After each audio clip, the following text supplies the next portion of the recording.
નમસ્કાર વિદ્યાર્થી મિત્રો, આ બધા મિત્રોનું સ્વાગત છે આપણી ચેનલ એવી બેસ્ટ ઇન એજ્યુકેશનની અંદર. વિદ્યાર્થી મિત્રો, આજના વિડીયોની અંદર આજે આપણે ધોરણ 8 વિષય સામાજિક વિજ્ઞાન વિષયની અંદર ચેપ્ટર નંબર 3 જે છે કે ભારતનો પ્રથમ સ્વાતંત્ર્ય સંગ્રામ, એ ચેપ્ટરનું સ્વાધ્યાયનું સંપૂર્ણ સોલ્યુશન વિડીયોની અંદર જોવાના છીએ. તો વિડીયોને તમારે છેલ્લે સુધી મિત્રો પૂરેપૂરો સ્કીપ કર્યા વગર જોવાનો છે. અને જો તમે ચેનલ ઉપર નવા હોય, હજી સુધી ચેનલને સબસ્ક્રાઈબ ના કરી હોય, તો ચેનલને પણ અચૂકથી સબસ્ક્રાઈબ મિત્રો તમારે કરી લેવાની છે. તો ચલો મિત્રો, આપણે વધુ ટાઈમ વેસ્ટ ન કરતા વિડીયોની શરૂઆત કરીએ. પહેલો જોઈએ, નીચેના પ્રશ્નના ઉત્તર એક વાક્યમાં લખો. એમાં પહેલો કે ઈસવીસન 1857ના સંગ્રામનો પ્રથમ શહીદ કોણ ગણાય છે? તો મંગલ પાંડે ઈસવીસન 1857ના સંગ્રામના પ્રથમ શહીદ ગણાય છે. બીજો છે કે ભારતમાં હિન્દુ મુસ્લિમ એકતા તોડવા અંગ્રેજોએ કઈ નીતિ અપનાવી હતી? તો ભારતમાં હિન્દુ મુસ્લિમ એકતા તોડવા માટે અંગ્રેજોએ ભાગલા પાડો અને રાજ કરોની નીતિ અપનાવી હતી. બીજો છે કે ઓખા મંડળ વિસ્તારમાં કોણ અંગ્રેજોનો જબરજસ્ત પ્રતિકાર કર્યો? તો જોધા માણેક અને મુળુ માણેકે ઓખા મંડળ વિસ્તારમાં અંગ્રેજોનો જબરજસ્ત પ્રતિકાર કર્યો.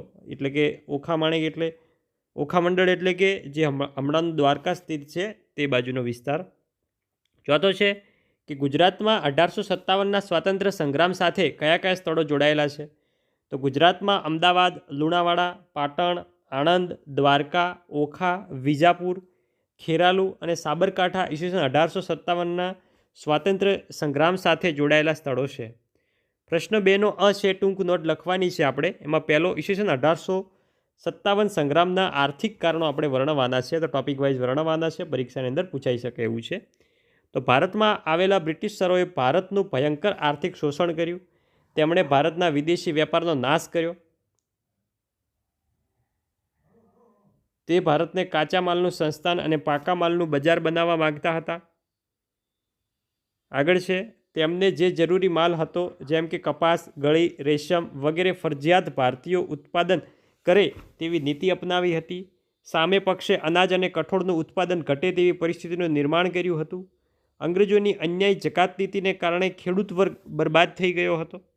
ભારતમાં અનેક મહાન વેપારી મથકોનો અંગ્રેજોએ નાશ કરી નાખ્યો. આવા સમયે ભારતમાં વારંવાર પડતા દુષ્કાળોએ ભારતીય પ્રજાના દુઃખમાં વધારો કર્યો.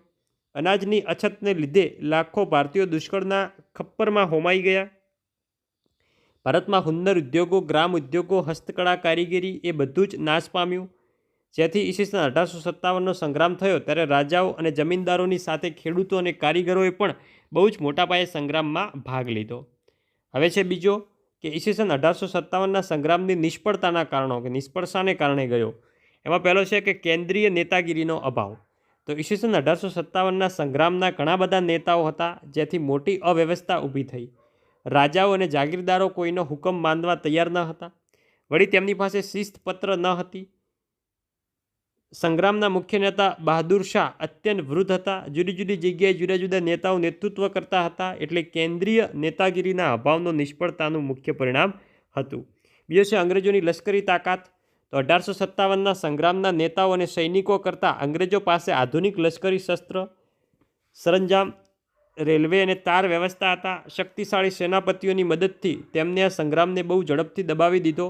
દરિયાઈ તાકાત હોવાને કારણે ઇંગ્લેન્ડનું નૌકાદળ બહારથી બહુ ઝડપથી પોતાના નવા સૈનિકો લાવવા સક્ષમ બન્યું. જ્યારે સંગ્રામ કરતા નેતાઓમાં લક્ષ્મીબાઈ અને તાત્યા ટોપેને બાદ કરતા કોઈ શક્તિશાળી નેતૃત્વ ન હતું. અન્ય કારણ હતા એમાં કે મોટાભાગના રાજાઓ આ સંગ્રામથી અલિપ્ત રહ્યા હતા. એટલું જ નહીં, હૈદરાબાદ, કાશ્મીર, પટિયાલા, ઇન્દોર, ગ્વાલિયર, વડોદરા અને ભોપાલના શાસકોએ તો અંગ્રેજોને સહકાર આપ્યો હતો. શીખો અને ગુરખાઓએ પણ અંગ્રેજોના પક્ષે લડીને આ સંગ્રામને નિષ્ફળ બનાવ્યો હતો. પ્રશ્ન 2નો છે, નીચેના પ્રશ્નના ઉત્તર લખો. પહેલો, ઈસવીસન 1857ના સ્વાતંત્ર્ય સંગ્રામ માટેના જવાબદાર કારણો વિશે માહિતી લખો. તો નીચેના 6 મુખ્ય જવાબદાર કારણો છે. એમાં પહેલો છે રાજકીય કારણ. જોઈ શકો છો, રાજકીય કારણ વિશે સંપૂર્ણ તમને નોંધ આપેલી છે, જે તમારે વિડીયો સ્ટોપ કરીને સંપૂર્ણ પ્રશ્નનો જવાબ જે છે એકવાર સંપૂર્ણ પ્રશ્નનો જવાબ વાંચીને પછી લખવાનો છે. કોઈએ બેઠે બેઠું જોઈને કોપી પેસ્ટ કરવાનું નથી.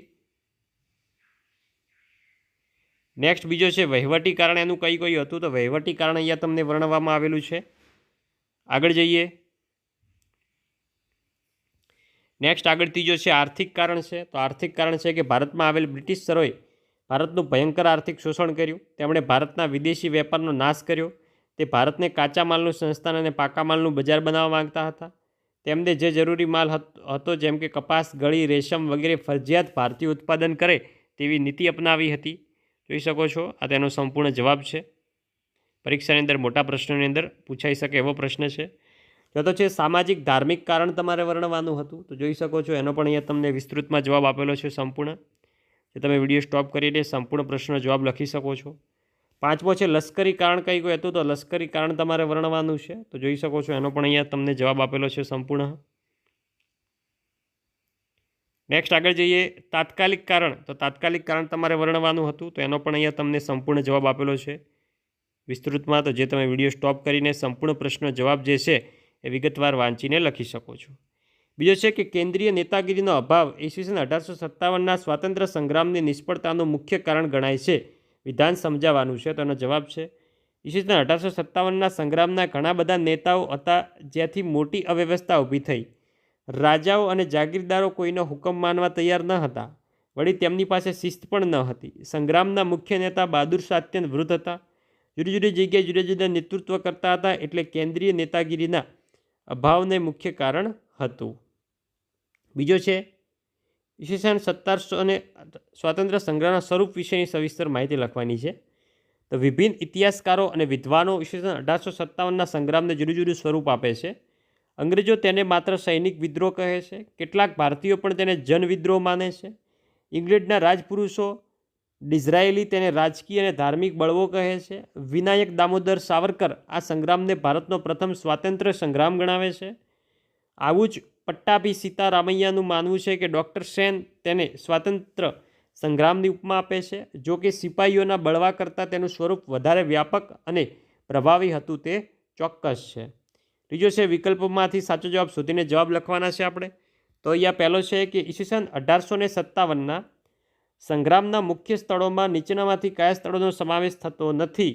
તો દિલ્હીમાં પણ હતું, ઝાંસીમાં પણ હતું, સતારામાં પણ હતું, ચંદીગઢમાં ન હતું. માટે ઓપ્શન નંબર સી જે છે ચંદીગઢ એ આપણો જવાબ આવશે. આગળ જોઈએ બીજો કે ખાલસા નીતિથી અનેક રાજ્યોને બ્રિટિશ સામ્રાજ્યમાં ભેળવી દેનાર કોણ હતા? ખાલસા નીતિ લાવનાર તો આવશે ડેલ હાઉસી. આગળ જઈએ હવે. આગળ છે ત્રીજો કે એલફિલ્ડ રાઇફલ કારતૂસ પર કયા બે પ્રાણીઓની ચરબી લગાડી હોવાનું સૈનિકોને શંકા હતી? તો આવશે ગાય અને ડુક્કરની. તો વિદ્યાર્થી મિત્રો આ હતું આપણું ધોરણ 8 વિષય સામાજિક વિજ્ઞાન વિષયની અંદર ચેપ્ટર નંબર 5 જે છે ભારતનો પ્રથમ સ્વાતંત્ર્ય સંગ્રામ એનું સ્વાધ્યાયનું સંપૂર્ણ સોલ્યુશન. તો વિદ્યાર્થી મિત્રો વિડીયો તમને સારો લાગ્યો હોય અને ચેનલ ઉપર નવા હોય તો ચેનલને અચૂકથી સબસ્ક્રાઈબ કરી દેવાની છે. વિડીયોને પણ લાઇક કરવાનો છે. નેક્સ્ટ તમને ધોરણ 8ના બીજા ઉપયોગી વિડીયોઝ મળતા રહે. મળીશું આવનાર નેક્સ્ટ ઉપયોગી વિડીયો સાથે. ત્યાં સુધી આવજો. ભારત માતા કી જય.